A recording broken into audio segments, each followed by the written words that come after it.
ultra experience. We are super excited about today's show. Is It's going to be a heavy one, but it's a good one. It's something we all need to hear, especially It's front such an lines. important topic. In fact, I'm not sure if there's a more important topic. This is, You're right. I'm really, really excited for this guest.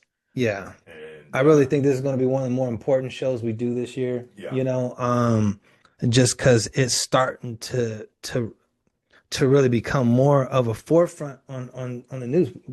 You can't open up social media without something with the cartels, kids missing, so forth and so on. And not just one or two, but yeah, just too many. way too many, Too way many. too many. One is too many. And it just so this one's kind of close to my heart. Just being a service member.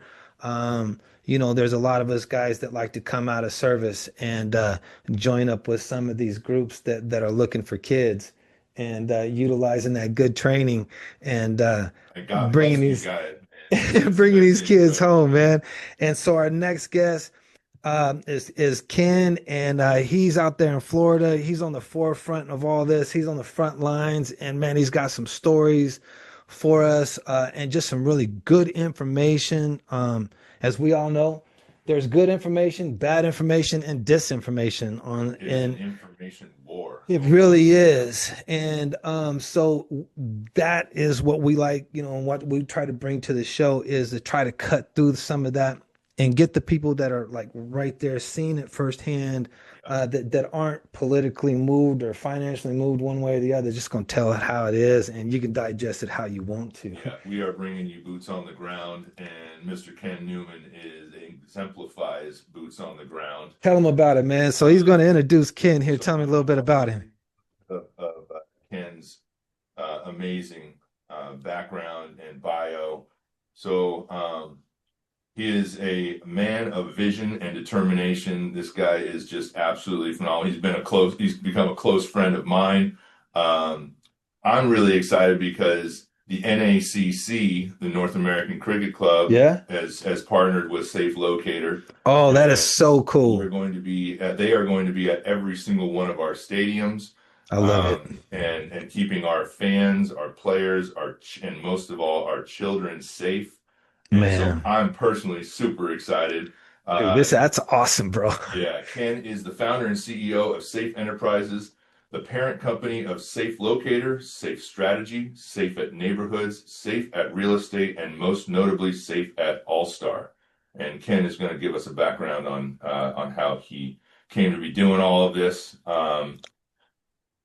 Let's see here. Prior to launching Safe Enterprises, Ken's career in various corporate roles quickly advanced to positions of leadership, thus providing him with the vision and skills set to be an innovator in the safety industry. Ken started his career with the U.S. Army, My where man. he served proudly and maintained many different roles and responsibilities. These roles include administrative specialist, infantryman, jump master, drill No. instructor, team leader, squad leader, training coordinator, and security team commander. Ken is a combat veteran of Desert Shield and Desert Storm. After serving his country for 8 years, Ken went on to become a police officer where he held numerous roles of increasing responsibility. He started as a patrol officer and was then promoted to tactical narcotics officer. Newman was Dang. selected to be a member of the SWAT team and was also moved to a special investigator role. Man, just so impressive. Within this role, Ken conducted hundreds of violent crime investigations, high-risk search warrants, undercover operations, and large narcotics investigations. Ken is trained in active shooter response. Man, we've been hearing a little bit about active shooter response recently, haven't we? Wow, a little bit. Urban warfare, special weapons and tactics, advanced security procedures, and many other arenas. Ken holds many awards in the law enforcement community and is most proud of being named Police Officer of the Year in 2002.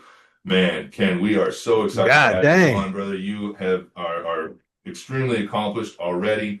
You've done so many things on so many levels to protect America, protect our citizens, protect our children. Dang. Welcome. Hey, that's quite the resume. You got to be like 95, 96 years old, working on your second lifetime. I mean, dude, that's quite the resume, dude. So, well, first of all, thanks for having me, guys. I love what you guys are doing, and it's just an honor to be here and be a part of your guys' show. Cam and I have gotten very close over the years, so obviously, and a friend of Cam and is a friend of mine. So I'm happy to meet you, and definitely happy to be here. I think I got to start off and find out which person on my team actually wrote that bio because it sounded pretty good. I mean, I'm not. Yeah, yeah, give that dude a raise. I mean, I'm A not. case of beer, or something. Yeah, going through all that, I'm not sure I was that. That sounded cool. I just don't think I'm that cool. Certainly, my kids don't think I'm that cool anymore. Right. Yeah. Wow. Takes a Uh, lot to impress the kids, Yeah. man. More than that.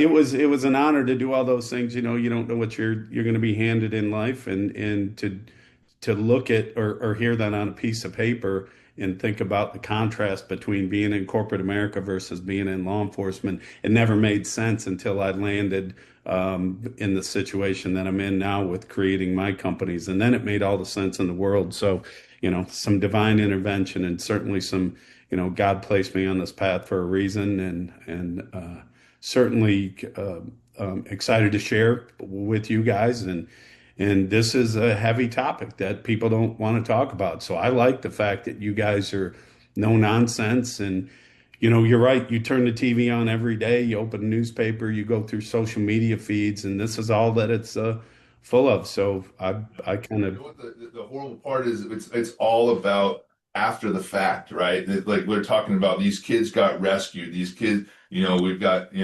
cartels being taken down It's and all traffickers. reactive. It's all reactive.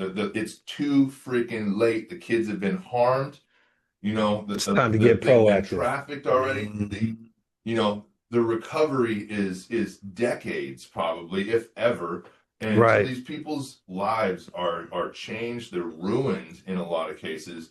What you are doing, sir, is just amazing and needs to be everywhere, because you are, in my opinion, the only way that we are going to get ahead of this problem. It's all about education. It's all Yeah. about making people aware of what to look for and the signs, so that you can protect your space, whatever that is, your business, your association, your school, your playground, your Hmm. baseball facility, whatever it is. We're getting ahead of it because of what Ken is building and has built and has already built out and implemented. Ken's in some pretty cool conversations right now with some really big really big opportunities, and so we're just really really excited to support him and what he's doing. And Ken, would you just give us a little bit of a Yeah. background of how this came about? How did you go from Army to law enforcement to now creating this? yeah. So for me, the journey, obviously, my mother would say that I have a servant's heart. So I kind of just, I get my, my what fulfills my cup is being a servant to people and helping people, and which is, you would think, is pretty strange in today's society, because unfortunately that's typically not. Society nowadays has become pretty self-centered and pretty selfish. So but I stay that path. And really what happened to me is I was in the military, I did my share in the military. I came from a very modest, you know, lifestyle. We were, lower middle class, six brothers and sisters. So, you know, uh, good parents, but parents like most of the people, struggle middle class. But we didn't ever know it because we had a good family and a good structure around the household, which again lends to part of the reasons we have the issues we have today. Is a lot of that stuff has just gone away. So Right. That nuclear family is gone, man. yeah, for They're lots trying of to crush reasons. it. They're trying to crush it. Yeah. Yeah, I mean, we could probably talk hours on that topic alone, but it's certainly Right. a big contributor to a lot of the things that we see now and a lot of the decisions kids make and the pathways they choose, not to mention that, the avenues that bad people have to prey on, these young kids. So Man. we'll touch on that too. But so military and then got into corporate America, had an opportunity. I'm very driven, just a very competitive person. So I worked my way up through corporate America at a young age and took on my first vice president role at 26 years old, um, and realized that I had a bunch of people that were, much more educated and much older than me that were working for me that didn't necessarily learned a lot of lessons, but didn't necessarily believe that they should have been, reporting to a 26-year-old kid at a time. So it was a good learning lesson for me, but it was a tough leadership position to be at a young age. So reaching back to my servants, heart, like I said, I was driven to be a police officer. I think kids when they're young want to be doctors, firefighters, policemen, those three things seem to Right. roll in all the time. So look cool, I guess, is kind of the thing. But I was driven to do that. So I went and became a police officer. And like you said, I worked myself up being competitive into, I always wanted to be in the mix, if you will. And I wanted to serve the ones that I felt needed it the worst. So, I worked in the high crime areas and the violent crime areas, and um, had a passion to keep people, protect people from narcotics and off narcotics and away from drugs. And, that was just, that was my passion. So went on to, Was that there in Florida, or where no, was that? Where was you a police officer? Where was all this taking place, bro? yeah, North Carolina. So I was in the military. I was at Fort Bragg. Carolinas, huh? I was at Hell Fort yeah. Bragg. So Hua Airborne. I was there for, and then drill sergeant down at Benning, Okay. and then back to North Carolina for law enforcement. Actually, and then did all my serving in law enforcement there. Had a brother that was in law enforcement as well up in Michigan, and then he went on to take it many levels higher than me. He was U.S. Secret Service at a very high level, so that kind of helped me get to where I am. So a lot of that credit, kind of went to him as well. He runs a very successful company. He's a national expert now in mass shootings and school shootings and Oh, wow. Wow. emergency preparedness. That was actually What's his name? his name's Jason Russell. Okay. Wow. That's good. Right on. Yeah, Shout out we're to Jason Russell, man. That's pretty badass, yeah, bro. thanks. Get some. He's real. He's a real badass. So started a great company. He's doing great things. Amazing company. But had the opportunity to work with him and then kind of launch our first company, Safe at All Stars. So basically, what happened is my daughter was, I know everybody obviously loves their kids and believes their kids are going to be professional athletes and all Hell that, yeah. obviously today. But my daughter's an exceptional, once in a generation athlete, and got very, social media comes along, and now all these kids are influencers and these, celebrities online, and it just kind of happened by accident. She was in the cheer, not the pom pom cheer, but the competitive cheer and dance. Oh yeah, yeah, yeah, yeah. That's crazy. Yeah, it was fastest Four growing. stack pyramids and flipping each other 15 feet in the air. And And real athletes, man, those good. Those are real athletes. in So, fact, that's one of the most, I think it's the most dangerous sport in America, or maybe right behind NASCAR. Well, I can Uh, see that, man. You can't have trust issues and do that. You know what I mean? So you got some pretty solid. You don't have to worry about trust issues with one of those kind of cheerleaders, bro. I think uh, those kids are athletes, and I mean exceptionally athletes. Big time. Strong. So she got really good at it really fast. 7, 8, 9 years old. She's working out with kids that are twice her age. Got an opportunity. Dang. She was at the number one gym in the country. Shout out to Top Gun out of Miami. Right there on the shirt. Yeah. right shirt on. Top Gun out of Top Gun Miami. shirt. Kristen and Victor Rosario are the king and queen of cheerleading. That industry is now, I think it's a $10 billion industry. It just grew. Wild. So, and just great loving people that run that industry. But like any other industry, you got a lot of coaches that not, this isn't saying all coaches are bad, but whatsoever. But you got people within an industry that are given control and have that ability to reach kids, and there were bad things happen, and at young ages, sexuality and curiosity, and so bad things happen. So the industry, took a lot of steps to keep that happening, as any youth serving organization does. But things kind of slipped through the cracks. And it's not the industry's fault by any means. It's great industry. Right. We You can only love do it. so much, man. Correct. But what happened with my daughter had nothing to do with the industry more than she just became really good. And then social media is really where the issue became. She had Really? 40,000 plus followers and in videos that were going viral with a million views. And unfortunately, predators are that's their platform. And Yeah.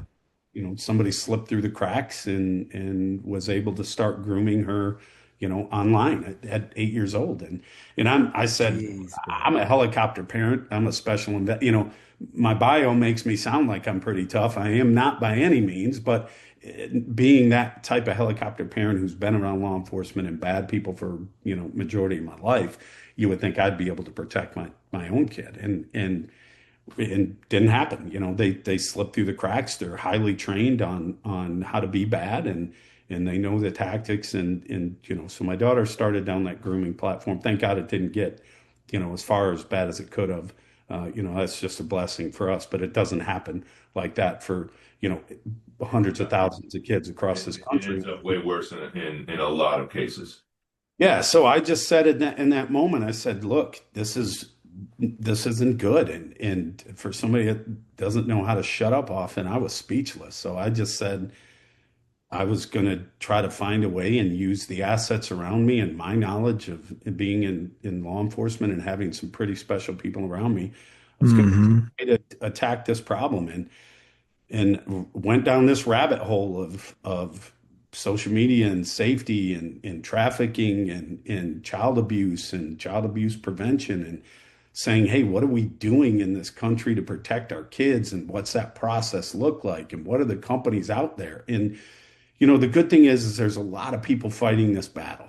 There really is Hmm. a lot of great people doing great things, but I just found so many holes and so many opportunities to do it better or to do better, not Right. but to do better by kids and utilizing my experience and the assets around me to say, hey, here's this process where this is what's working, but here's what's not. So how can we make that better? And and that's kind of what I did. I started Safe at All Star. We got our opportunity to help serve the cheer and dance community, and that was a blessing and great Wow. feedback, great response. And as Cam talked about it earlier, what I think the biggest miss in this space is all of the money, all of the resources, all of the assets, all these badass operators that are going in to save these kids. Man, I'd love to be on their shoulder. I can't do it anymore, Wow. but I'd love to be on their back and go in and eradicate some of these situations too. But we have to have those people, and we needed those people. But what I found is we were way, way light on the front end. Where's the prevention piece? What are we doing to Yeah. prevent it from happening so that we don't necessarily need all these resources on the back end? And God bless the people that are fighting this fight with me because they are needed. And we are creating an army. Trust me, there's When you talk about front end, the lack of front end, I mean, just I'm just a normal guy, and as far as I know, his front end is usually just some piece of paper like up on some cork board, with a damn pin in it, and a 1-800 number. If you feel abused, if you're being trafficked, call this number. Are you serious? I mean, that's all there is. Right, and that's stuff that almost like used to be there because now everything's digital. I don't see those cork boards. We don't get the milk cartons. We don't get, No, it's like there's nothing really. So what is this? And I have to agree with you. There's nothing that we actually see or hear from on the prevention side. It's always on the reactive side. It's like, okay, once you go through all of this, then we've got just a whole array of programs. The list is as long as you can think, and but there's nothing. What is, I mean, is there education? I mean, a lot of parents aren't going to go to these kind of websites, so I mean, where's the education come from that will eliminate the fear and create that awareness through education, to so that as parents, at least as parents, we can kind of curb some of this. ourselves, like you did. You found it online. You're involved with your kids. You found it before it got too crazy. A lot of parents aren't going to do that. Everybody's, Yeah. a lot of parents are too busy these days. So Kids are getting raised by their social media, raised by, playing Roblox and Minecraft and, and they're just spending hours upon hours and the parent just goes, here, take this. And that's what you get to do while I go do my stuff. And so that's where they're at. That's, and the bad guys know that. and so where are you guys at? I mean, is there? I mean, you guys got obviously a plan in place. You guys got some kind of idea to try to build this, change that dynamic to where it's not all on the back end, but we've got more on the front end, and we're still got the support on the back end. So what's going on with that? Tell us what's happening with that. Yeah, so look, there's a lot of things. We talked about the family dynamics, I don't think there's a parent in the world that looks at themselves in a mirror and says, I'm a bad parent. Making mistakes doesn't make you a bad parent. Heck, as a parent, I'm so proud of my daughter. And even now, Cam will tell you she's being recruited all over the country for track, and she's a volleyball player, and she's Wow. 16 now, and still that exceptional athlete.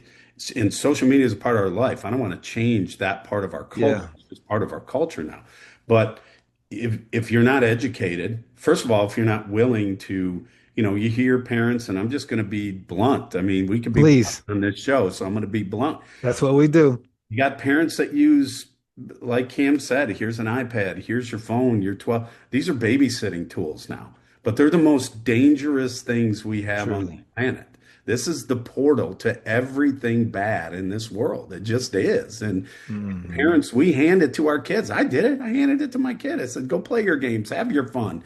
Now I'm a little bit more involved. Did I make mistakes? 100%. And that's part of why we plugged in the program of the parental education that we do, because even me knowing who knows law enforcement, who knows police, who had the assets, I had to look up and say, I didn't even realize there were times I was posting videos that was giving every piece of information out that any bad guy needed to know how to work my dog. Right. And that's so parents got to be real.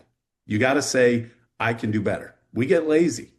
And then we want to be friends with our kids nowadays. Unfortunately, it's the softest generation of parenting that we've ever had in the history. The softest generation of parenting, because we want to be friends and we don't want to lose their trust. And look at the fallout from all those things. Now, I'm no psychological doctor, but I do have a lot of common sense, and I've been around hundreds of thousands of kids in my life doing what I do. So I see what happens. And the Dig it. mainstream narrative is if you reprimand your kids, if you Yeah. punish them, Right. then you're an abusive parent now. Yeah. You Yeah. can't. I think there was a story of a guy We that, went through all that. yeah, yeah.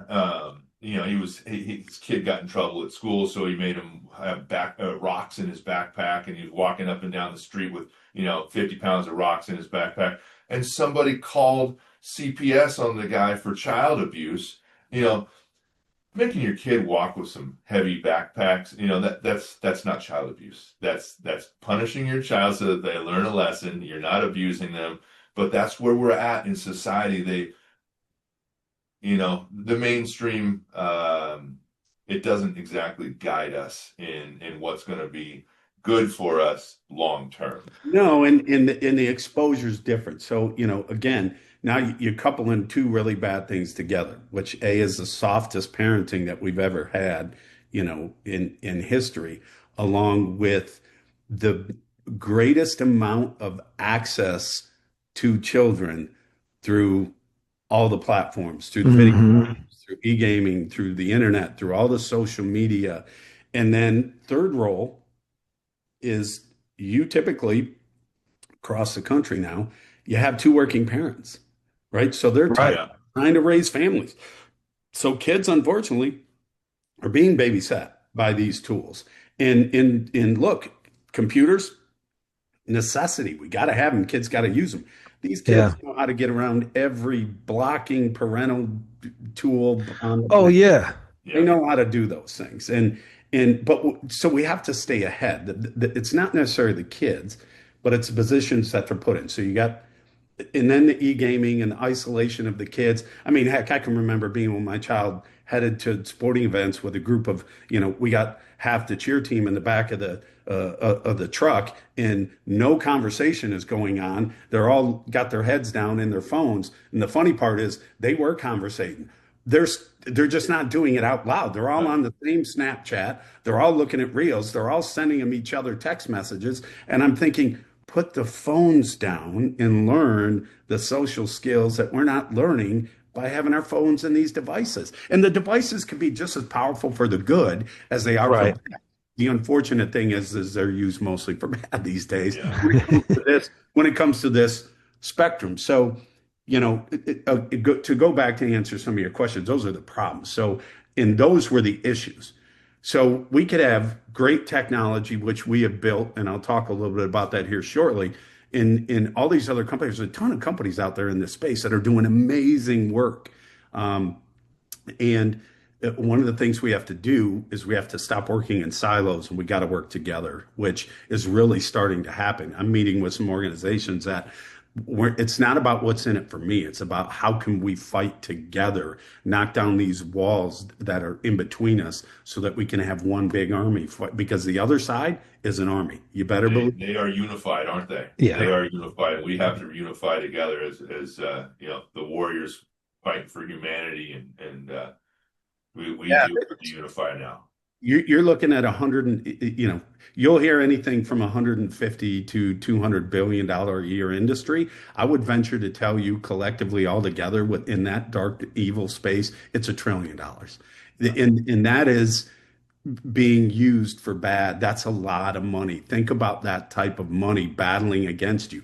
They got tech, they got teachers to teach people how to do it. They got the dark web to use as and then they have the open web to use as their playground. And they teach each other how to talk to these kids on e-gaming platforms. What messages to send? How do I start? That's what the grooming process is. How do I start them on this path to get them to eventually where I can to get them to? So, and unfortunately, with that much resources, they're able to influence people, blackmail people, which is largely what the Epstein Island and Epstein files are about, and which hopefully we're going to see someday. But they're able to implement these people into these positions with that kind of money, with that kind of influence. They're putting people into these teachers' roles, into these education boards, into roles on, judges, lawyers, political, politicians. It's When you got that much money, you can buy some pockets, bro. You can buy some eyes, listen, there's a hierarchy to it. Don't get it twisted. There is an organization, there is an org chart, just like there's an org chart in my operation, and they know their roles and they know what to do, and they're sophisticated. And then there's some that aren't, but look, that type of money has a lot of control and a lot of power. And don't think that they're just out there. This is just a fly by night thing, because it's right. so, it's highly organized. highly organized. Yeah, so the biggest thing that I focused on and where I found the biggest holes was to your guys' point, was in the prevention piece. So how do we prevent it from happening? And the very first thing that stuck out to me was the very people that are becoming the victims, these youth, these kids, these children that are becoming victims. Nobody's teaching them how not to become a victim. They're Nobody, teaching parents Not really. about the kids but nobody's teaching the kids. but they weren't even really teaching the parents. You know who was getting taught? The ones that are working with the kids, the coaches, the youth serving workers. Right. In all actuality, if they wanted, we were just handing them a blueprint on what to not do so they can get away with it. So my concept and what we built was, hey, they still got to be taught, because there's good people that we got to teach to keep themselves out of bad situations. But in the mistakes that I made, I said, and I'm a former law enforcement, but there were still things that the experts taught me, and the ones that I helped bring on my staff, that could teach me the parental role. So there's a parental role, there's a child role, then there's also a coach's role. There's who are we hiring into our organizations that have access and control over these kids? They have a role as well. Now, the cool thing about it is, and we call it the circle of safety. That's what we say at Safe Enterprises. If you have all that group collectively holding hands, there's no break in the chain. There's no kink in the chain. Bad guys go after soft targets. I say all the time, listen, everybody that lives in these big gated communities thinks they're safe. That ain't how it works. Bad No, guys, it's bad guys don't rob empty houses. They go from where they can get the biggest bang. So um, we just looked at how can we create this circle of safety to create a hard target. So a predator says, that's not a place I want to go. I need to go somewhere else where it's not a soft target. Now, here's the bad part. There's six words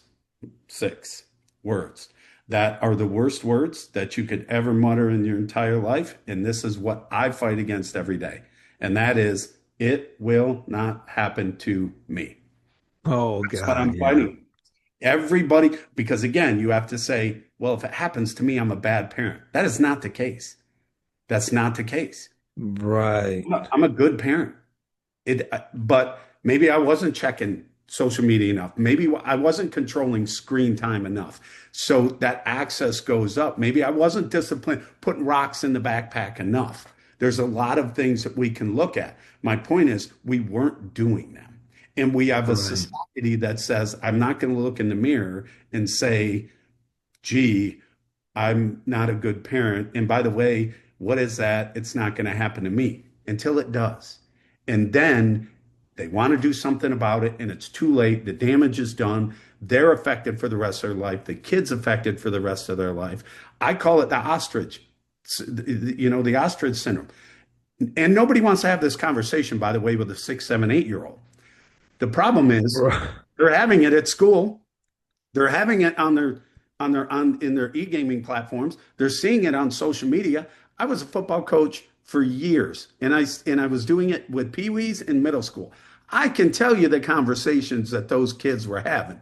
And mom and dad, wake up because they know this stuff. Yeah. They're hearing this They stuff. know more than they're letting on to their parents, aren't The they? the Well, conversations are happening, they're just not happening with the parents, and the parents need to get in on these conversations so the kids don't think the only way that they're going to get information is outside of the house and not with the parents because the parents don't know, out of touch, whatever goes on in the well, kid's they mind. just first of all they don't want to have the I get it. They don't want to have uncomfortable conversations. But if you're not, Right. somebody is. That's number one. Number two, it's like we say in law enforcement: ignorance to the law doesn't mean you get to go free, right? Really? Yeah. So teaching the parents their role. And look, here's the other thing that we say, and Cam's heard me say this a million times. We don't want people to live in fear. I'm not trying to get No. anybody to live in fear. I don't want you to walk out of your house scared every day. I want you to walk out of yourself educated and aware. That's That's it. what the show's about, man. Not creating fear, Just be but aware. creating education through Listen, awareness.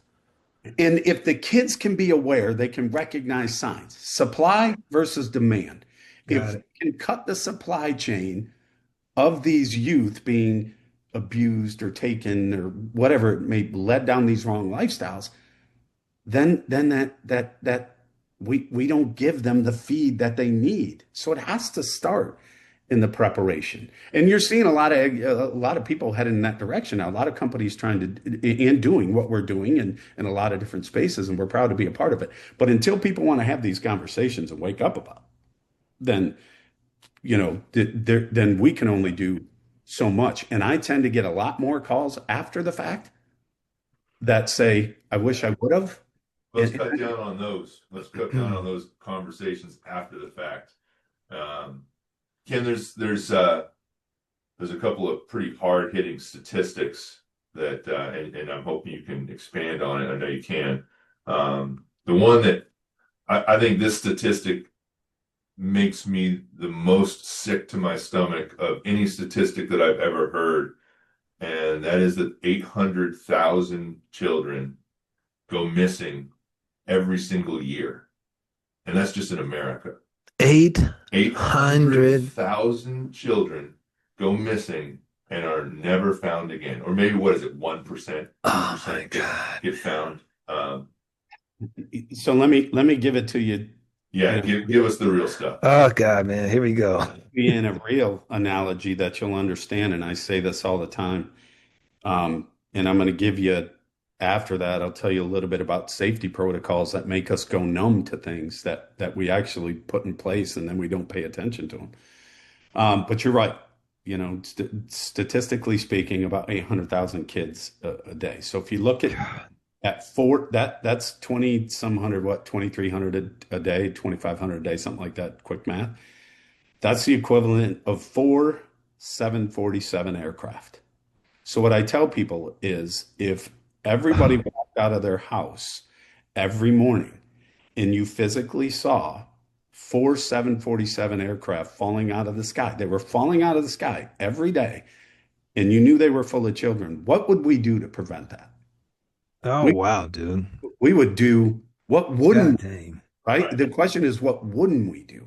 And again, a lot of companies, a lot of people Oh trying to do great things, but out of sight, out of mind, right? We go, yeah. it happens, but maybe not to me until it does. And when that plane drops, you don't get to bring those lives back. You got to deal with the Right. scars. The kids have to deal with those. So that's the equivalent. Now, here's the point that I make, Cam, on that. You know, people not wanting to talk about it. Let's think about safety features that we put in place to protect ourselves that we become numb to. And the one that I like to use the most is the fire alarm. When's the last time a fire alarm went off that you two dudes got up out of your seat and ran out of that building as fast as you could? Never. Never. Never happened. Nah. I answered it for you. It's rhetorical. You know why we don't? There's the mind works. It's just work, fight or flight, right? It looks Yeah. for what have I been exposed to? Your brain gets trained for years and years and years. So when a fire alarm goes off, we don't run. You know why? Because you've never been in a fire until you see flames and smoke. Right. I was about to say that. So, but what do we have? We have fire departments and we have fire marshals and we all the things we need. We got to have them. I love those guys. I was partners with them when I was in law enforcement, and they do great work. And we got to have them because fires do happen. And I have friends that have lost lives and everything in tragic, house fires. So yes, it happens. But what we did for fire is we forced every commercial building to put sprinklers and audio and visual and everything that we could put in there to prevent fires. You got to spend millions in buildings and in homes, fire alarms to protect us from fire because we believe it could happen. Well, here's my analogy. We have a fire going on across this country every day in the tune of four 747 aircraft falling out of the sky. What insurances are we putting in place to stop this? What requirements are we requiring kids and parents and people to do to stop this? And that's what my mission is in prevention. Now, granted, I'm not charging people $1 million, for our products and saying that's insurance. You pay car insurance every month, and certainly I complain about it every now and then because I think I might have used it twice in my entire life, right? Yeah. But we're so accustomed to it, we just pay it. And this fire, this insurance is for our biggest, most prized asset on the entire planet, and that's our Child youth. safety Why insurance. are we Come not on. doing Yeah. more? And so to go back to the fire alarm analogy, in one of the products, which is Safe Locator, which is near and dear to my heart, we look at how do we bring things? There's been a lot of safety things put in place. Amber Alert system's great. We got to have it, right? As time has gone by, just like the fire alarm, when your Amber Alert goes off on your phone, nine Right, times out man. of 10, pick it up and put it down. You just don't, and it's not the Amber Alert system's fault. It's the Right. implementation and how it's used and what has to happen before we get the opportunity to even send the Amber Alert out. And by the time we get to send it out, unfortunately, That could be like an hour or two, right? oh, Or it's more, from what yeah. I've heard. There's a lot of policy and a lot of procedures and a lot of states that are different. And we got lots of lawmakers and lots of organizations out there trying to fix policy to make it better, but it's broken. And And the kids are, but by the time the Amber Alert gets out, if the kid is taken, their hair is cut, their clothes are changed, they're on their way to the border or on their way, they're gone. And a so lot of it's times, right. And let me clarify something. The Amber Alert's not bad. We got to have it, guys. yeah, Yeah. yeah, We But we got got to pay attention to it. It's not the alerts part, it's our Got too. it. We just We like, got to well, use it for and then we have to enhance it. We can yeah, create things that will help the Amber Alert do exactly what we it's got to built to do. participate. Yeah, and that's what we did as locator, right? We created something that I believe makes the Amber Alert even stronger, and that's what we did with locator. But we become again numb to the very safety features that we put in Right. place to to protect us and to protect our youth. And we gotta be better. Not asking you to live in fear, just asking you to live aware. Right. That's all. Get educated so you live in awareness instead of just being reactive and living in fear. yeah. Yes. And so let me tell you a little bit about what. Actually, you know what? I apologize. I gotta go Yeah. to the bathroom so bad. Can we pause this and then edit Yeah. this really quick? Yeah. Yeah. We'll try All right. it. I'll be right back. That is funny. It hit It me. hits you, huh? Oh, man. Dude, this is good stuff, man. This is really good stuff, dude. This is I just we'll talk, I'll bring it back up, man, because I've been seeing a lot of video like where people like on the freeway in trucks. You can see, like they're fighting kids are hitting the like side of the trucks and people are seeing them and calling dude, it just um people walking through shipping yards and hearing kids screaming inside the shipping containers and god dang, man. And the way they're shoving them into vehicles coming across the Arizona border is just It's yeah, it's horrible, man. yeah, I was security forces and I built explosives in the Air Force and then they took me out of explosives and put me in security forces during the attacks and I got to really start hanging out with a lot of law enforcement guys and border patrol and all that. A lot of those guys got recalled, Yeah. and dang, dude, and then you really start to hear those stories of what those guys are seeing at the border. And it's not just the people, the dudes, and the grown men that are coming through, but the kids, dude. It's just thousands of kids that are showing up to the border with unaccompanied. Where are these kids coming from, man? And then they put them in, and then they say, "Oh, we're going to take care of them," and then they disappear. They just got Uh, the Joe Biden Express right up, right? Dude, no, this was going on. This was 02, 03. This was talking about like when I got recalled after the attacks. They put me in security forces. I got to start working, a lot of the guys that were, law enforcement, just about any enforcement, and a lot of people got recalled, you know what I mean? And because I was law enforcement and military, that's why. And a lot of those guys were just, all over commands. I mean, from street beaters all the way to investigators, and all of that kind of stuff. And then some of our guys were border patrol and stuff. And the stories, we're sitting there on the gate or we're sitting out there, looking at the ascent of an aircraft and we start showing stories and the things that these guys were seeing back in 2000, 2001, 2002, oh 03. Oh my God, bro. And so if it was like that then, Yeah. oh my God. I can only imagine because it's like we're talking about everything's been on the reactive side. Nothing has been to help to prevent it. Very little education. The parents don't know how to prevent it. Kids don't know how to prevent it. Nobody's telling the kids what to look for. Nobody's telling parents aren't even paying attention what to look for. It's not going to happen to my kid. You know what I mean? The Amber Alerts come off. It's not going. I'm not going to pay it. Amber Alert. It's not near me. You know what I mean? I'm not going to see that. you know.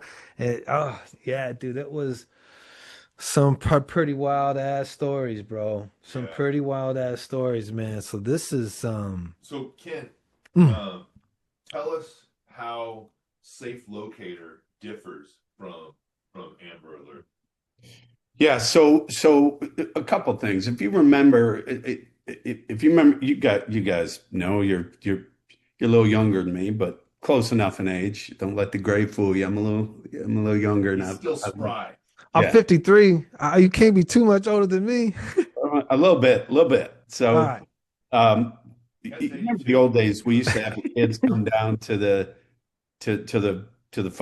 police department, and we would fingerprint them and take their picture and put it on a card, and parents would carry it around in their purse. Oh yeah, I remember that. Yeah. Yeah. So that was a campaign that was done right in the protection of kids, and so you had something on your kid if a kid ever went missing. So we believe in the process, right? We believe that that was a great tool. Well, where's that tool today? So Yeah. as a police officer, when I showed up to take a missing child report, do you have any idea what that parent is going through at that moment? They can't Can't get the imagine. information I need. They are a mess. And Yeah. the first thing I'm going to ask for is a picture. You, Yeah. What was the kid wearing? What, you know? you guys have a picture of your kid right now? You don't. It's in your phone. Here's where all our pictures are now. They're right here. You can't Fair hand enough, me a old picture. boys. So I need a picture and I need information. And those are the two hardest things to get from a parent or somebody that's just lost their kid or doesn't know where it is. I tell people all the time, and this is rhetorical. You don't have to answer, but I can tell I will answer that. I have been in an area at big venues, athletic venues, and turned around talking to parents and having conversations with parents and turned to look where my kid was, and my kid's not there anymore. And then that that a little bit sets in, and you Oh. go around and you go, hey, Aniston, where are you at? Where are you at? Aniston, where are you at? And then that more panic sets in. And then that real fear that comes in Mm-hmm. of, I have lost my child. The percentage of parents that have felt that, I wouldn't wish that feeling on anybody. Now, majority of the Ken, time, I'm the kid feeling is, it right now, man. I'm a daughter daddy, dude, and this is just, dude, this is but let me tell you, until you feel it, if you have, you don't have to say, but I have. And let me tell you, No, you I know, don't ever want to feel it. parents' biggest fear in the world is that their kid's going to be taken or something's going to happen bad to them. Again, that's our fire. That's our fire. Yep, So yep. we got to get better. So to my point about locator, and it, it, we needed to create an alerting process, but also a database where everything that I needed as law enforcement was already there so that a Mm, parent's distraught doesn't have to go through this mess with me. They can just go here. Here it is. And there's the right. picture and there's the information you need. And we go far enough to utilize from our law enforcement experience, we know what we have to get from you to make it effective. Height, weight, scars, all that good cop stuff, right? But we take it a step further and we say, what's your social media handles? What's your Snapchat username? What's Yeah. your Facebook username? What's it? But we want all that in there because now we have information that an investigator would take up time trying to get. We can give it all to them. They can get right to work, right? And That's your Right. digital if you get thumbprint, that, right? Yeah. That's your digital thumbprint. Triangulating coordinates and addresses and all that kind of stuff really helps put a geographical pinpoint on some of these on this tomfoolery and get these guys hemmed up. yeah. And then to be able to, get that process into the system, information into the system quick enough so that Amber Alert can get the alert out. The big net. So I look at it Gotcha. as the big net. We've come in as the really hyper local net. Now, here's the unique thing. Besides being able to take all that information and put it in one spot, there's a couple other things. The solvability factor of finding either whether it's a lost child or a runaway child or a child that has been abducted, um, the solvability factor goes much higher on Really? two elements. Number one is time. How quick can we get Right. information out so that people know this person's missing? And then number two is location. How many people can we flood that zone with that knows that kid is missing in that zone, Mm, right? So we took those two elements and built it into our platform. So that's what dope. happens is now the third thing we had to look at is where do kids go missing from? Well, we all know they go, heck, these bad people will snatch them off the streets. They just Right. To and from they'll school, in broad daylight. between, They do it playing. broad daylight now. But the majority of where these issues tend to happen are, again, military term, law enforcement terms, soft targets. Well, what are soft targets? Anywhere there are thousands of people with thousands of kids. So where are those at in the US today? Usually They're sporting events, music sporting events, events, festivals. concerts, amusement parks. I mean, all these places where kids go. If I'm a bad guy, that's a buffet for them, right? So there's chaos going on. There's lots of people that can cover them from doing what they need to do. Right. There's just so many things that help the bad guy do bad things in those environments. So what we created is we said, okay, what army do you want on your team when a kid goes missing? And I can tell you who that is. You want parents and people right there, right now. An angry Hmm. mom, man, they know how to find stuff, right? They will get involved, right? They don't want nobody messing with their babies. Same thing with dads, right? Right. Imagine amassing that army within minutes of a kid goes missing, right there in that venue, in that concert, in that sporting event. And then, oh, by the way, another 5 mile geographic or 3 mile, depending on the venue, location around it, whether there's hotels or campgrounds or Right. whatever's around it, right? So that's what we did at Locator. Collect the information and check into that arena, that event, and then enjoy the event. But Now, in the fact that something can goes wrong or your kid goes missing, you pick it up. And it had to be real simple because again, there's training on this. Psychologically and physiologically, things happen to you in an emergency environment. Motor skills get diminished, your vision, I mean, all that. You can't think, right? I tell people there's something called auditory exclusion. You ever been driving down the road looking for something that you got directions to and you turn the radio down because you're lost? yeah, and you got to squint your eyes too. Right. It's a real thing because it's your body, your functions that are built into our DNA that say there's too much going on right now. I need to really focus. So auditory exclusion is I need to shut these ears off so I can use these and this to figure out where I'm going. Well, that happens in emergency procedures as well. So in the app, we had to make that process very simple, but we had to make it very intentional. So if you do the things that you should do, which is look around, you go to the security staff. I can't find my child, and security staff, unfortunately, are 12, $15 an hour people that maybe aren't, and not everybody's trained in these procedures, right? They're going to tell you go to your seat or let's go find a police officer. And the whole time the clock is going tick, tick, tick, tick, tick. Once you get to the point of that fear set in like it did with me when I turned around and I really realized my kid was gone. We now have the opportunity to say, is your child really missing? Hit the button, yes. Have you checked with local security staff? Yes, I did. Have you checked with anybody that's at the arena with you? Yes. And have you done this? Yes. Now hit the alert, right? And we There also, you go. to prevent false alerts, there's some other legal stuff in there that, we'll hem you up if you send an illegal alert. But the good part is you can hit that alert. Now, everybody within our ecosystem, within that arena, in that set targeted dimensions around that arena, will get that alert right away with That is awesome. pictures, with the pictures that you took of your With pictures. before they went into that event. Man, you know what, dude? This is gonna be epic. It's gonna change a whole lot, man, because we shouldn't be afraid to go out to see our favorite, band, take our kids out to, because they got, the concerts for the kids too, that we, My parents kids take our spend more kids time too. than I go to, so Well, Eh, and the number one trafficking event, and a lot of people don't know this, the number one trafficking event in America is the Super Bowl.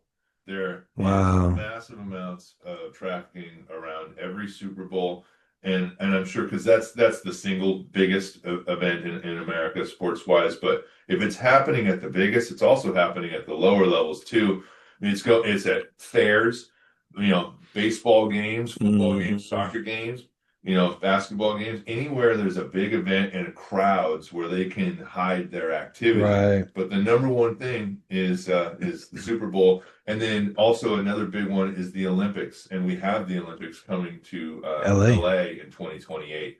And my prayer is that Safe Locator is at our Olympics. So, in fact, we are going to be reaching out on behalf of Safe Locator to Olympic Committee and some other people that are involved with putting that whole Olympics together in LA because it needs to be there. That's my backyard. I grew up in Los Angeles. I spent a lot of time in a lot of these areas that they're going to have these Olympic events, and my friends are going to be there with their kids. And I came up in Major League Baseball, and I had my oldest while I was playing in major leagues. She's 13 now, but she was just a little baby, and my wife at the time, she was bringing her to the games, and that's what's happening, daily with these pro athletes, is their families are coming to the games to watch them. So daily, they are putting their children and their families into these arenas where it's high trafficking Wow. areas, and a lot of people don't know that. yeah, and again, I don't want to scare people from going. As a matter of fact, No. I kind of do. If you're a little too there's comfortable, studies you, that you, there's you, studies. you be the nice guy. I'll be the scary guy. Yeah. Look, I'm also to your point, Cam, which you've heard me say before. I try to be that nice guy and not tell people to live in fear. But there's a lot of people I want to shake some cobwebs out because I'm telling you, um, you Don't know, live in fear. Live in protect yourself. Live in Awareness. awareness and preparation. That way you can make decisions not out of fear. You can make decisions out of your preparedness. right, And and pay attention. Pay yeah, attention, people. Pay attention, parents, please. and and that's kind of the motto, and that's kind of what we do now. And now again, no major sport team owner or venue is going to say, well, our venue's a bad place because then you never take your kid. So you look for statistics based around what things happen at venues. A lot of that stuff goes sweep, sweep, sweep under the rug. Yeah. And the other thing that's happening in pro sports, and Cam, you were a major league ball player, so fan bases in all major league sports is going down because they're aging out.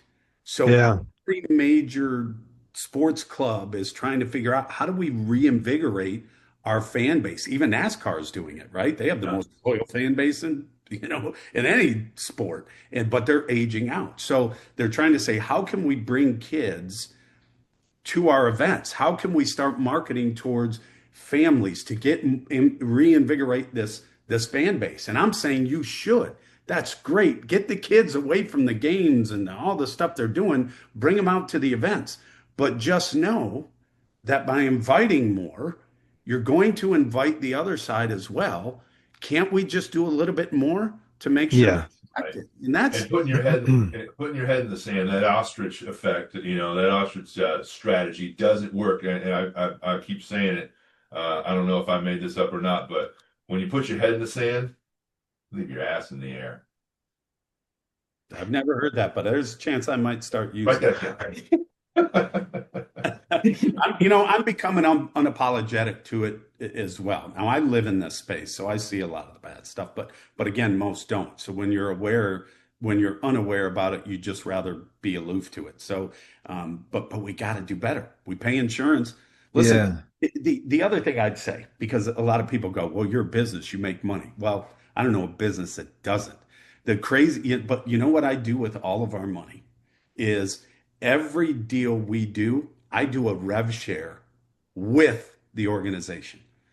So, in other words, just for doing the right thing, I give them a piece of that money so that they can create other safety programs, Incentivize it. incentivize the pay. And by the way, I won't tell you our pricing, but I will tell you, you if you went to the dollar store, that'd be about what you pay for our product. That was my next question, Ken, is what does it cost and what's the time that this is going to take for the parents or the organization? Because from what I understand, it's almost nothing and almost nothing. And so it's super, super simple to implement. You're correct. So I laugh all the time because I wanted to make this a no-brainer, but I wanted to be able to, obviously build a living, but more importantly, I wanted to change a culture and leave a legacy. And I want, my family and kids all over the world to say there's this thing that helped me or saved me, and it's this, whether it's locator or safe neighborhoods or safe at real estate, this was this helped me. And that's the most important thing to me. If we end up making all the money in the world, and I'm just going to find more programs that we can give to fight this battle because Dig it. it's never going to be enough. And there are companies out there like me that are struggling for cash flow that I'd love to infuse so that we can fight this battle. And I mean that sincerely. And so to be direct of your question, my clients don't even play. They don't pay for the tool Sir. because this is how it works. I want the venues to be involved, which is why I incentivize them to be involved. All I'm asking them to do is put 50 cents into a bucket of popcorn, put 50 cents on your ticket price, put $1 on your ticket, and then you pay us with that, and I'll give you a percentage of that. And then the end user, who's the mom and dad who's going to the game anyways, they pay it all day long, and they would never complain about it because they would know it's being used for good, right? Mhm. They know Man. it. And look, I use the Starbucks theory or the Pandora theory. You pay $9.95 a month for Pandora. I'm asking you to pay $1 on a ticket. I mean, the fire's burning. What do you want to do? Man, they make you do that at the cash register. Hey, you want to put, an extra dollar or 50 You cents want to or round level it up? up or round up, to the nearest dollar for, this kid or that kid. Every- Man, you know what I mean? You can And implementation. 50%, 60%, or 70%. Those are your options. And that's when you hide your hand and hit no, because you don't want to be that asshole. Yeah, and here's the thing: nobody hits no on this because of nobody hits no on this because of what it's in implementation. Cam, it's really simple. You download, Yeah. you've you go. It takes less than 5 minutes if I you're think not your kids are worth technically it. good, and you don't I know have to my be. kids are worth it. Right. I think your kids are worth I like your 5 kids. and a I think couple they of are bucks. too. And look, the education, them again, because we go back to the preventative. That's what if something happens. I'm always going to go back to the preventative. So inside of our platform, we drop in parental safety tips, situational, any new trends that are coming up, because every 2 weeks there's new trends on hmm online that you're using. So we post those things. By the way, everything we do is age appropriate. Even of our training to the young kids, it's age appropriate. We're not talking to them the same way we're talking to the 18-year-olds, the same way we're Right. talking to parents. It's You're it's not giving the same coaching to the coaches as you are to the kids, or to the correct. it's individual, Age tailored appropriate. for Yeah. what they're going to understand, meeting them at their level. And they're easy, they're consumable. Sit down with your kid, even if it sparks a conversation with your kid. Yeah. Yeah. And And those that's the hard, you know what? That's such a great barrier. That's such a great point, Ken, because sometimes it's just having that icebreaker to have the conversation, because it's not an easy thing to go, hey, son, sit down with me for a second. I want to tell you about trafficking. And that's not an easy thing. It's uncomfortable. So if it's necessary, it's absolutely necessary. But if you guys are doing that for the parent, what a great service that is right there. You're breaking the ice, you're easing the conversation, and people are getting educated. Ken, I want to put my business owner hat on for a second. Yeah. because I think this is another really big incentive for people to and business owners to have safe locator a part of their business.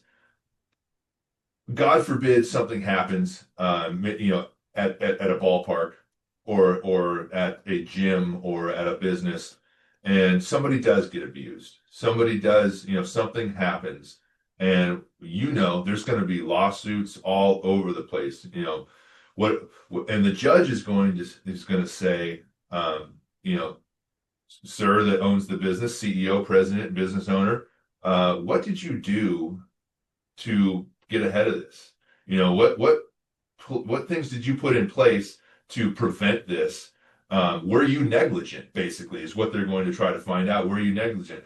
And that could lead to millions and millions of dollars of lawsuits and money lost from the business. And I think we're seeing that with Mark Cuban and the Mavericks right now, right? There's a big case going on like that right now that you have actual some personal ties to. But what does that do for the business owner to have safe locator and have all of my employees and everybody in my organization go through this?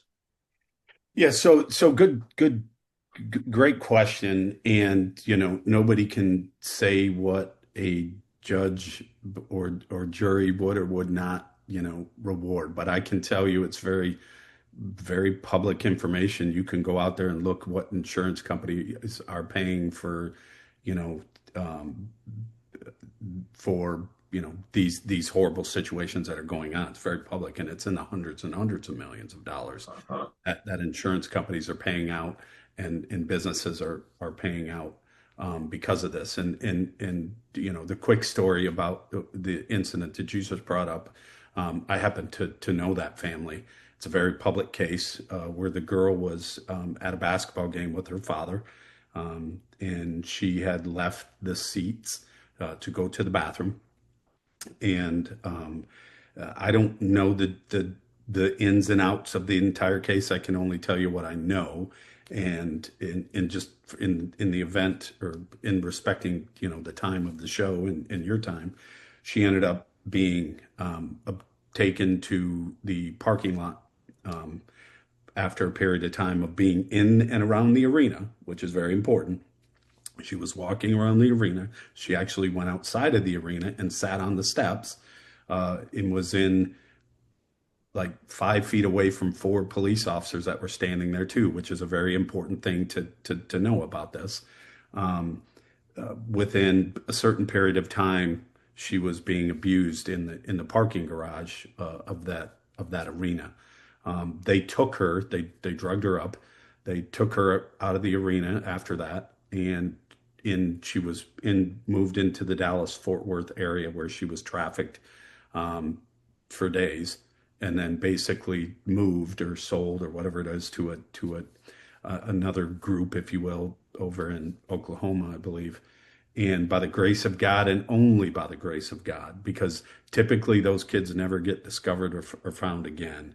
By the grace of God, she was located. There was a big process that happened. Well, I happened to be introduced to the family.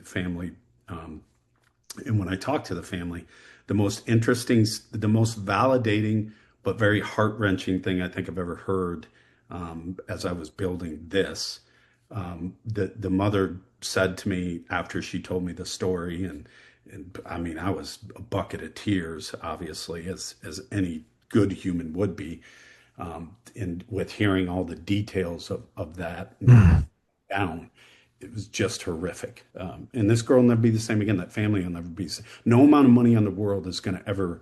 fix the issue that happened. Right. You can win a lawsuit, but that doesn't take away those scars. Yeah. And she said to me when I first met her, and she heard about us, and I explained to her what Locator does. Her words were almost verbatim because they ring in my head frequently. She said,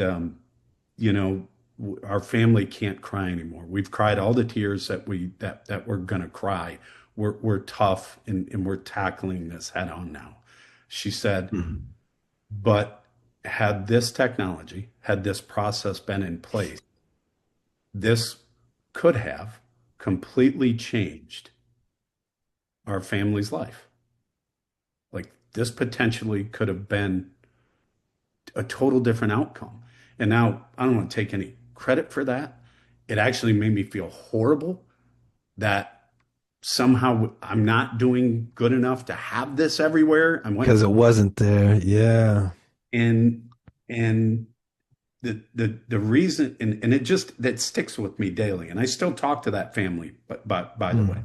And there were, I don't know about the lawsuits with, the actual team or the owner or what that is, the arena. I do know there were some lawsuits that came from the hotels where she was trafficked, and some good things came out of that. I don't know what the status is of the other stuff. I'll let people look that up, but it's a very public case. You can go out and look and find all kinds of videos and all kinds of media with the family speaking. Mm.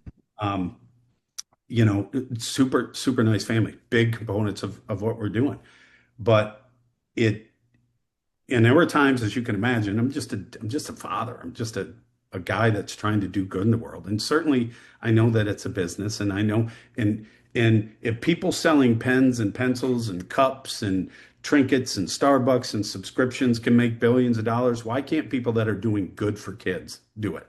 You know what I'm saying? So whether I we do. or not, whether we Yeah, we do. whether we make it or not, it's not the only reason I want to make it is because I want to give it back. I mean, I want to do good things. I want to create other programs and give to programs that are trying to do what we do, because that's the only way we put a dent in this. But um, those things are happening. Um, I actually got to speak with the attorney. Ironically, just met this attorney last week at a conference, a trafficking concert, and a trafficking conference. And, some of the information that he shared with me, public information about the statistics, crime statistics around venues and arenas that I didn't even know existed, because nobody wants to share those. They don't want to share all those because then you don't come and you wouldn't. And again, I'm not trying to tell everybody to live in fear, but we better do better, because one is enough. And Right. listen, I've had conversations, Cam, with moms and dads that are friends of mine that were, when we launched in Cheer and Dance and we're supposed to take trainings, that they would take part of the training and then, maybe come back to it later. I've had those parents call me and say, I don't even want to have this conversation with you. But my daughter sent pictures to somebody, got coaxed into sending pictures to somebody. Now she's being groomed and she's being blackmailed and she's being all this. And the first question and before I could even get it out, she was like, I'm embarrassed, Ken, because that's the part of your training that we never went back to and watched. Now, I'm not saying my training is going to save anybody. We don't claim that. But Right. but you left it out. Like, what? Why? Like, Yeah. if we got 5 minutes to sit down and play a video game, why don't we have 5 minutes to do this as parents? If we can pay a subscription for Pandora for whatever, not picking on Pandora, if we can get a $9 Right. coffee at Starbucks twice a month, we can't afford $1 for every ticket we go to. We Twice can't. a month. But you know what? Check this Twice a out. day. And even people are spending twice that money. People go buy a gun to protect their family. They'll even go to the classes for concealed weapons license. It should be easy to And do that, this. And they still have to pay to get an But it's not going to education on be how six to hundred use it. dollars for a gun, and then the two, whatever, $100, $150 for the class, and all that kind of stuff. I mean, it's if you're going to do that, if you're willing to go through that whole process, spend that kind of money, do all that to protect your family, this should be part of it. yeah. And I'm just telling you, this is not a pat on our back or my back whatsoever, because my Well, we're mission's doing not it. going to change. Every dollar I had went into this. And this was not a Yeah. cheap thing to build. You would think it'd be, I thought, wow, this would be pretty simple, pretty easy. No, Man, we need to get you out here in the next few months, man, because out here in Arizona, we've got spring training and we have every Tom, Dick, and Harry ass come through this town, man, from all over God's creation because we've got East Coast teams here. We've got West Coast teams here and Midwest teams here. I mean, and it's one of those things, man, where there's day games and it's, spring, kids are out of school. And I mean that when you go to these especially the day games, oh man, it's just families, just a mad kids, and just out there enjoying the weather and a little, spring training baseball game and whatnot. And there are a God couple dang. of, I'm extremely familiar. I was around Yeah. spring training for A little bit. 16, a little bit, Yeah. 16 years. Um, there's a couple of cops around. There's a couple of security guards around, but not much. You don't really see them much. They got they're filling their quota Yeah. of how much security they need to pay. Well, a lot of these guys are doing it off duty. It's just a contract, a little thing that they do on the side to go up there and stand out there and do the thing. And we are in the number two trafficking state in the country, and number Yes, one you is are. California. We're right next door to number one, and we are number two. And it's not that long. It takes about an hour and a half to get to the border. Yeah, we need you we need you here in like all of these. Oh my God, man, there's probably just off the top of my head, I think there's like what 15 freaking I think it's field 16 now. 15, 16 fields out here, different that That's just spring training baseball. that's just spring training, man. We could definitely use something like that out here in The Arizona. implementation, you asked this earlier, Cam, so I want to make sure I address this because people are like, what is it like? How do we do this? There's two things. Right. The venue doesn't have to do anything but promote it. Put we everything's done by a QR code. So a Okay. poster, because we launched this, by the way, this has been tested and launched, and we had amazing success at a race with this group actually. Um, and it was I don't know what the double A or the triple A of racing is, but it was that. It was this Okay. blowout race at the end of the year, and we were there, and we put some QR codes out, and we had a little booth because nobody knew us, nobody knows who we are. So literally, when people would come through, they saw a missing child alerting process, and we would just say, scan this code, download the app, put your child in there. If a kid goes missing, you can send out alerts, and everybody here can help locate that kid. That weekend, that we were there, it might have been 3 days, 2 or 3 days of races. And now this venue is a small, small venue. I don't even know how many people they hold, but it ain't many. 7,000 downloads. You know what the crazy thing was? Almost 7,000 downloads. Might have been a little bit over. We had just as many non-parental people download the app as parental people. Now, the staff at the part of the arena, they had to have it, right? Because they're all security people. And so the crazy thing is we asked a bunch of those people why afterwards, and they said, well, why wouldn't I want to help if a kid goes missing? Dig that. That's the power of this. You got that many people in a location and somebody's trying to either abduct or do something bad to listen, it's not only that. What if a kid just wanders off and gets lost? You know how much that happens? Yeah. Then Big time. that creates the other opportunity Yeah. for bad stuff to happen. Yeah. About the police, because you talk about the police, by the way, I worked off duty at those events. Well, Yeah. it's great if you come up to me and you tell me and my partner I got a missing child, and I get on the radio and I call 10 people. Do you want 10 people or do you want 100,000? Dig that. That's the difference, Easy. right? So our solvability goes up, ability to be able to help goes up. So the venue doesn't, we don't tell the venue scare anybody. As a matter of fact, we tell the venue, be proud that you're doing it because you'll attract more families. Right. So they're going to say this organization gives a shit, excuse my language, about it being a safe environment for me and my family to come. Are we going to protect it? Right. Are we going to save anybody? No. Are people still going to slip through the cracks just because we got this alerting system? Of course they are. All we want to do is make it better. And we want Right. to start making it better now. And we can make it better. Make those cracks a little tighter. And we should make it better. Why are we not making it better? And by the You way, made it then easy for us to make it better. Yeah, you've made it easy better. That's it. For almost no I just tell people it's going to take a billion, and nobody picks up the phone for Ken Newman. That's just Yeah.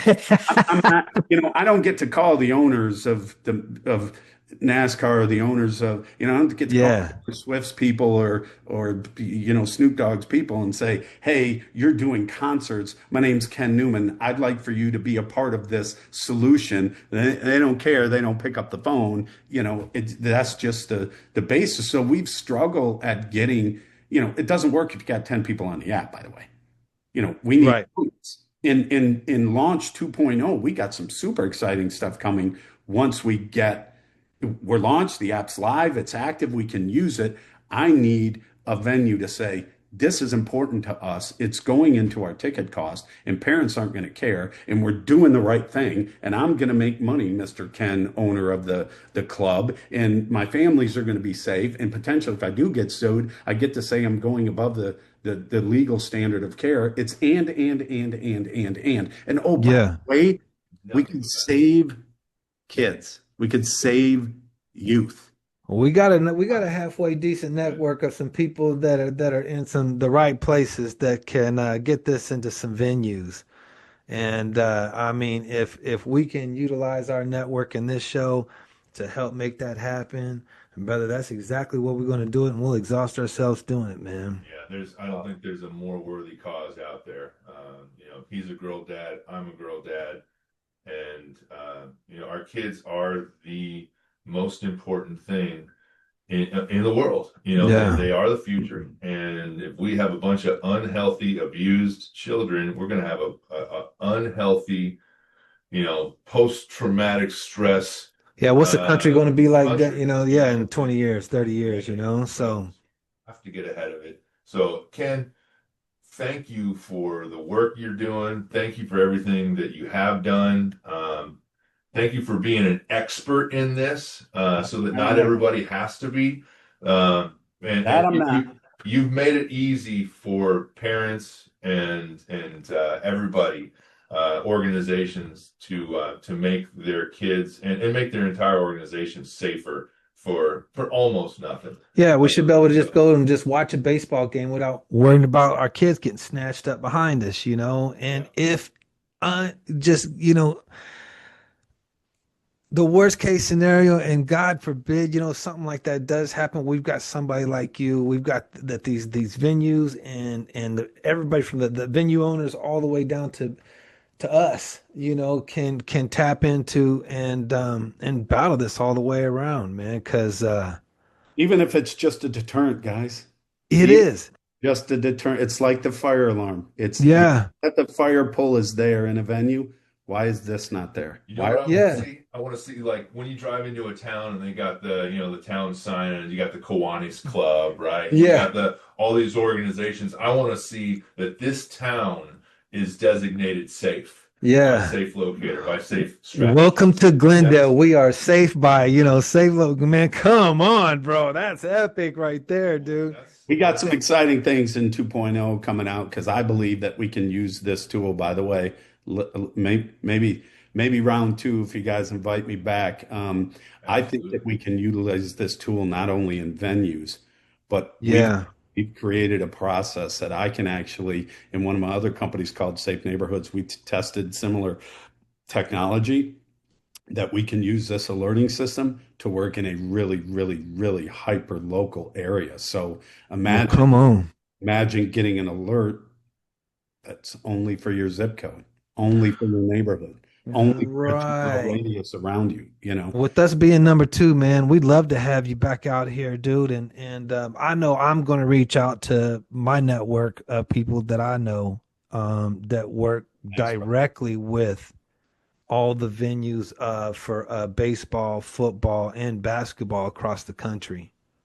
Well, look, I can't. I appreciate you calling me an expert, Cam, but I'm not by any means. I'm just a dad on a mission and Love surrounding it. myself with the right people. I'm getting the opportunity to now to work with real experts that are in these other organizations, and all of us coming together. Say, and that's what I want to say to you guys. Like, we need more people like you guys that give a crap about it, that want to have these tough conversations, and that give guys like me and folks like me the opportunity to share the mission with you guys, that you guys care so much about it that you go share the mission with other people. And that's how it works. And that is how we change the culture. Yeah. That's how we fight, because we can't do it by ourselves. I need a bigger voice. So this opportunity to be on your guys' show, have this open discussion with you, share with what you're doing, light the fire within a couple really cool dads to go out there and tell a couple Hell yeah. dads. And look, we don't charge for the app. I've been looking for ways to. It costs me.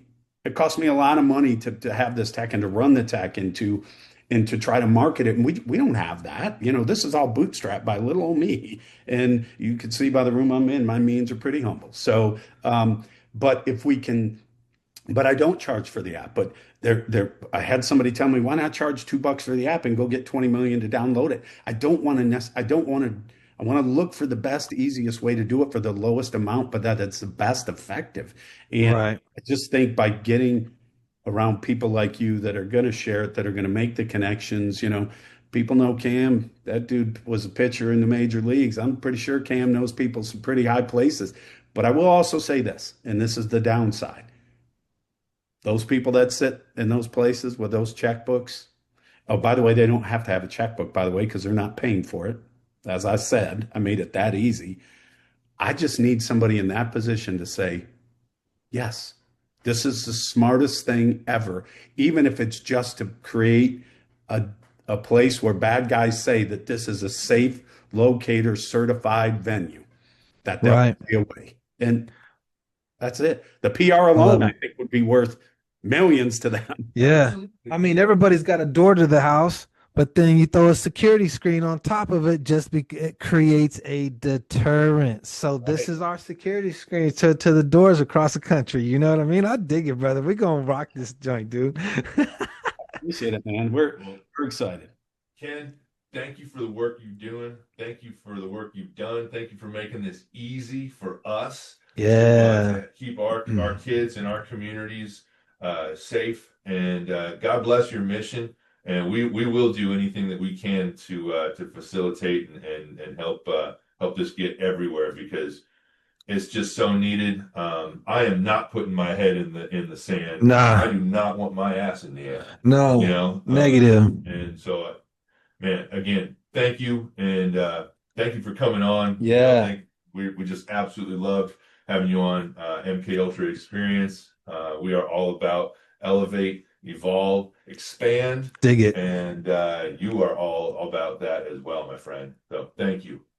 Amen, guys. I appreciate you guys a ton. It's definitely an honor. I'll get on any airplane or any car to go anywhere I can or need to be to talk to anybody. You just tell me where and when, and I'll be there. And God bless you guys for doing what you're doing. I Well, appreciate it. tell real quick before we get off. Tell people where they can go and find you and Safe Locator and Safe Strategies.